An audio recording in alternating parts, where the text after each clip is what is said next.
Hey everybody, it's Master Gallengeist here, bringing you my review for the latest episode of Outlander, written in my own heart's blood. Let me check that.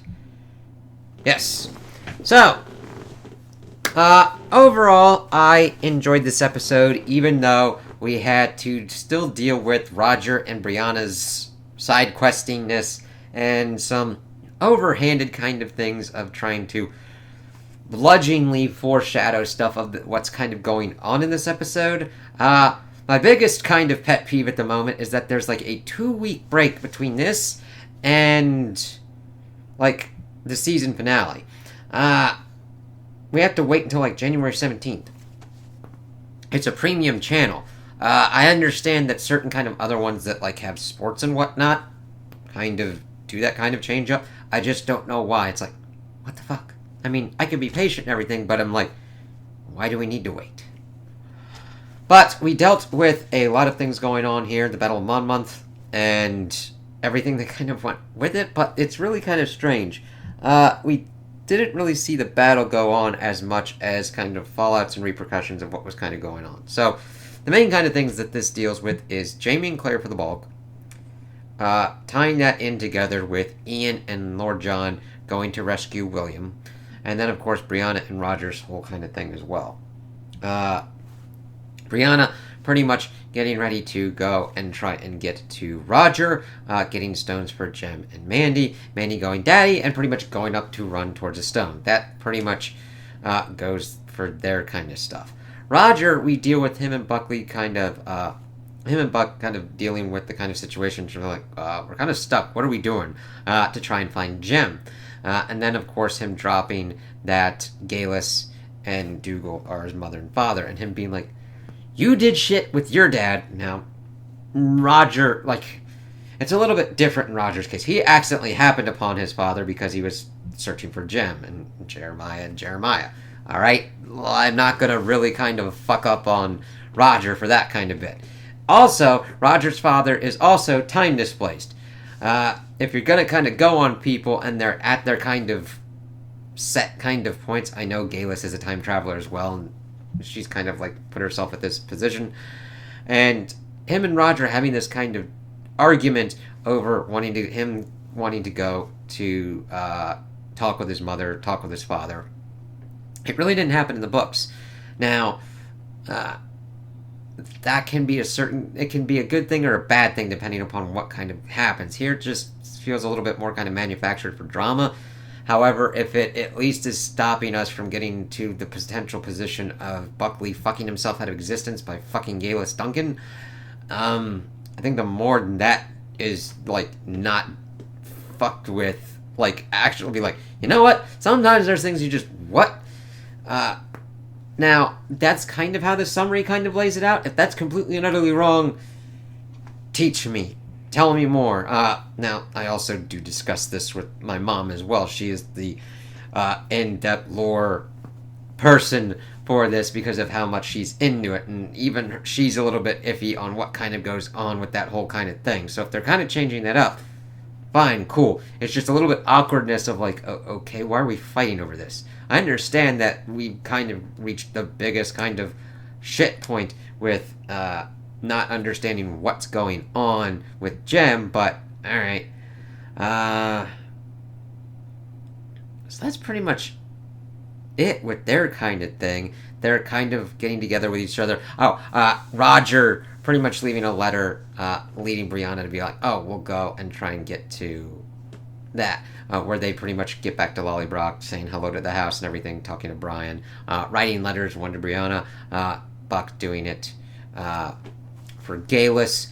I did like how he was explaining how he got together. He still and I really kind of like them delving into this, where he thinks of Roger as one of his sons, and how he pretty much got together with Morag, pretty much getting a position where this one person that Morag really liked pretty much got together with this other woman and kind of fucked it over like that, and him always thinking that she would have been better off with him, and then bringing her back to Scotland to try and make it right after the Battle of Alamance and everything. It's like, this is really kind of cool. I like them actually delving into Buck like this.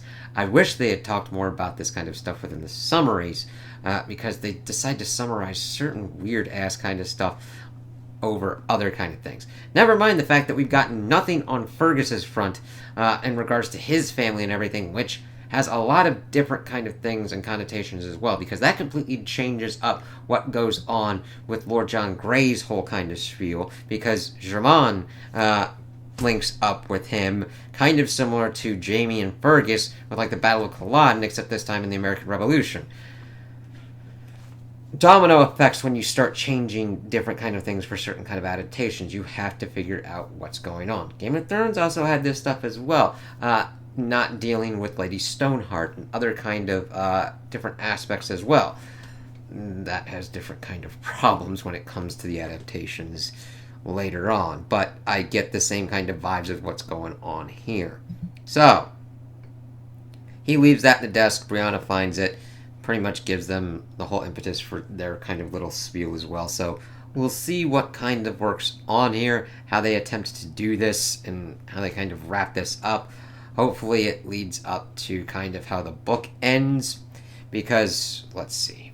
Let's go with the next one. So, let's link up Lord John, Ian, and William. So, Lord John and Ian pretty much try and play the part to take the Hessian captain and be like, hey, just give us the dude. He's like, well, fuck wouldn't he give you the payment?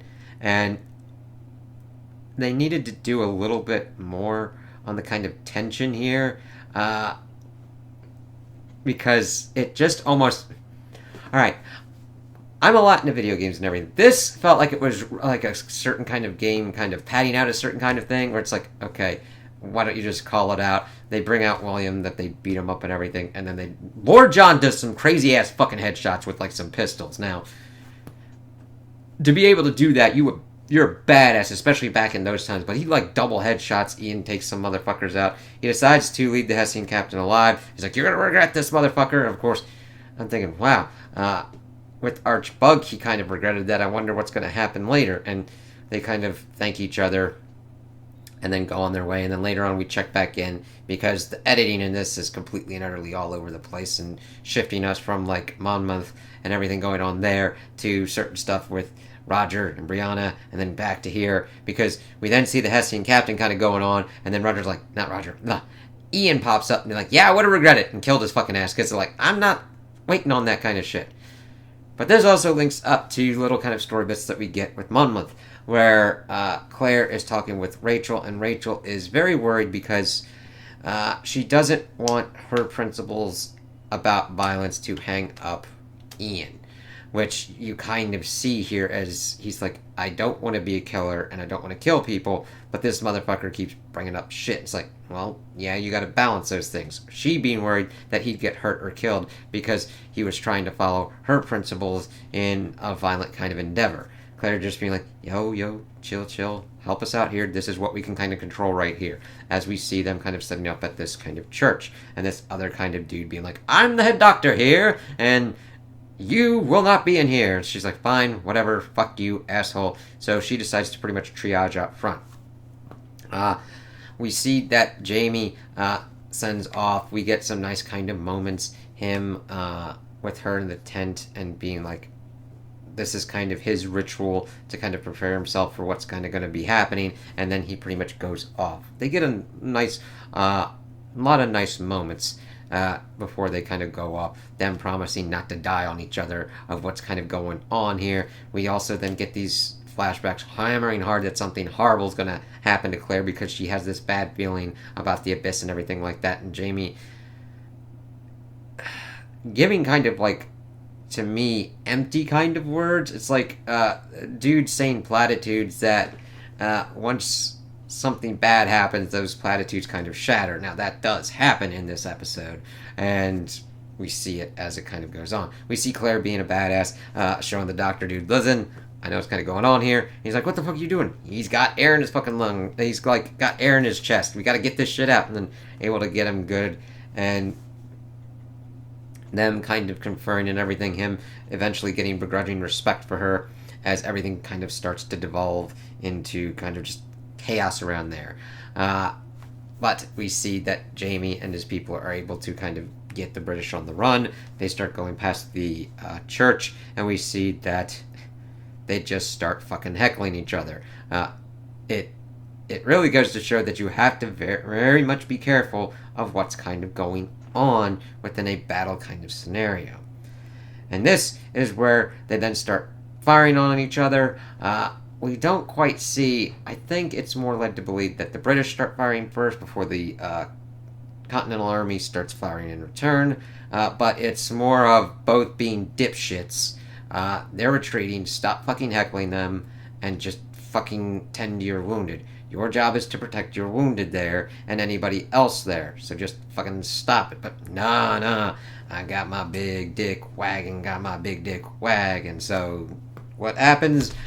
Everything starts going to shit. Claire gets shot, and Jamie is just fucking beside himself, and Sam Heughan does an amazing job here. Like, Jamie and Claire's parts are done very well. Claire selling the injured and what's kind of going on, trying to fight shock and trying to diagnose herself and have people help her as much as possible. Also, it was kind of cool to see the doctor be like, listen, you need to get the fuck out of here or get into the church or whatnot. I respect you, but get the fuck out of here, doctor. And it was kind of cool, but then he just kind of bugs out like, yeah, I'm fucking done with this shit. And seeing Sam Heughan just fucking losing his shit, it's like, you won't take her from me, you angels, leave the fuck out of here. And of course, Washington and mainly General Lee is calling on Jamie to come to some kind of place. He's like, fuck that noise. I'm like, how can anybody, like, I understand he's a brigadier general. He's one of the highest rank, he's a high-ranking official. He's got men under his command. But his wife is shot, and he's kind of got to deal with that first. So, we see that it's a gut shot that's really pretty bad. She understands that the bowel's probably hit. The doctor, he's like, yeah, she's fucking dead. I'm done. But they, of course, get Denzel, who has learned a lot under Claire. They're going to operate on her. Lafayette has even sent Roquefort cheese, which is good because that's got mold and penicillin. So she's like, listen, you gonna get shit out of me. Make a poultice with this fucking cheese and put that shit on my shit, alright? I know that sounds stupid, but it's using the medical knowledge and how she's able to kind of do that. And we kind of leave it off there with them as it's like, shit, what's gonna kind of be happening here? It's my main kind of issue was like the foreshadowing of it. They didn't need to be that kind of like, ooh, something bad's really gonna fucking happen. It's like, we understand these battles. Those who have read understand it. Those who are just watching the show will definitely understand it because you're taking the big fucking stick and being like, something bad's gonna happen, because we get the flashbacks, we get Claire talking about the abyss and feeling really off and all that. And we also get that Jamie resigns his commission. This, I think, was done differently than the book, because instead of writing it on someone's coat in blood, he wrote it on someone's back, that I resign James Fraser. I really don't know why they did that. Like, go run that to General Lee or whoever the fuck. I'm just like, because Sam Ewan's yelling at him, was like, Jamie's yelling at him like, take off your coat, take off your shirt, take it all off, and it's like, alright, cool. I understand it's a heat of the moment kind of thing, and being like, fuck you, motherfucker. I was just like, okay, I thought I might have misreading this or whatnot from at least the summary that he wrote it on someone's jacket or shirt or something to kind of do that for. I'm just like, I was more kind of confused of like, you're just gonna send a dude running like half naked with a blood message written on his back? I mean, most kind of anybody in like the Continental Army and also the British Army would probably be like, oh, fuckers doing, what the fuck's doing, what? They'd probably be confused at first, so he'd probably be safe for a little bit. But if somebody's like, that dude's probably running a message to someone, even like written on his back or whatnot, they'd probably try and shoot his ass. Now, they probably wouldn't be as good as Lord John, just fucking capping fools like ain't nobody's business. Oh, yes, we also have to hit William. William pops up, and we get him talking with Lord John, and him still trying to come to terms with his parentage and everything, and Lord John trying to assuage him and everything, and being like, listen, you're our son, alright? I don't give a shit. I'm like, there you go, Lord John. Yeah. And then we see that he's beat up, and then he's beset upon by Fanny, being like, where the fuck are you? You fucking failed, and everything. Is like, hold on. And I'm like, hey, hold on. Even though we got some crazy ass shit going on with you, he got kidnapped, man, by a dickhole. Alright. Hold. So, evidently, one of the soldiers recognized Jane as the one that killed Captain Dickhead. Well, there's a couple Captain Dickheads. Brothel Dickhead. Not Harkness. Or Spy Dude. He just pops up so infrequently and is mainly just used as an impetus to, like, fuck with the Greys. John Gray's family and William. But they are going to hang Jane, and Fanny is freaking the fuck out. And William's like, I'm gonna fucking help you as much as possible. Hold up. So that's where we've got a lot of different kind of spinning plates here. I don't mind. The strongest bits that I liked were Jamie and Claire's, even with what was kind of going on with them being like, yeah, something bad's gonna happen. I'm like, okay, like, there's a subtlety that you need to kind of do to kind of lead up to that moment. It really was just like, something bad's gonna happen. It's like, okay, so then you just kind of have to go through it. Ian's, I really wish that they would do a little bit more. Like, it's mainly down to, like, we don't have that many episodes and we don't have that much time, and they're pretty much trying to get to whatever kind of endpoint they're attempting to get to. I'd really like more of an explanation of Ian and Rachel's relationship, especially with violence. Of course, Lord John and William and Jane and everything. Brianna and Roger's kind of thing could have potentially been reworked to kind of work a little bit better, but we don't have enough time in this. I know I keep repeating that, but the thing is, when you do this, and you have so much of a story, you're gonna lose shit. And I think we have lost a lot of good stuff with definitely Ian, because of him trying to wrestle with, does he kill people or does he not? We have seen him kill, accidentally, Archbug's wife, which led to Archbug being fucking Terminator dickhead and waiting and almost killing and hurting Rachel. Killing and hurting a lot of different kind of stuff. William helped out with that. He did not want that similar kind of scenario to happen again. That's why he killed the Hessian captain. However, I'd really like to see him kind of wrestle and trying to understand when to kill, when not to kill, what kind of goes on with that. Because, yeah, people are going to choose to be fucking dickholes. And if that dude comes after you, you just put his shit in the dirt. You figure out how to kind of do that. Now, he decided to put him in the dirt permanently. And what are going to be the ramifications of that? Is he going to lose sleep over it? What's going to go on with that? All that kind of stuff. And I like seeing that kind of thing going on with Rachel as well. But we only get little tied-in bits that have to connect up with Claire's because we don't have time. And we need to focus more on the Claire and Jamie parts. And I kind of agree with that decision. So we'll see how this kind of ends out. Book-wise, I believe it would end up back at the Ridge, potentially. Linking us up with Roger, Brianna, all that kind of stuff. I'm not quite sure how this will end, though, and where it'll kind of end. Because then they still have Book 9 and whatever kind of things that they're going to be doing with Book 10. If they do anything with Book 10, or if they're just going to end it with Book 9 stuff. Which would really fucking suck. But we'll see how this kind of works out. So, yeah, those are my opinions on the episode. Tell me what you guys think in the comments below. If you liked it, if you didn't like it, if you agree with me, if you disagree with me. Also like and subscribe, and I hope you have a good day.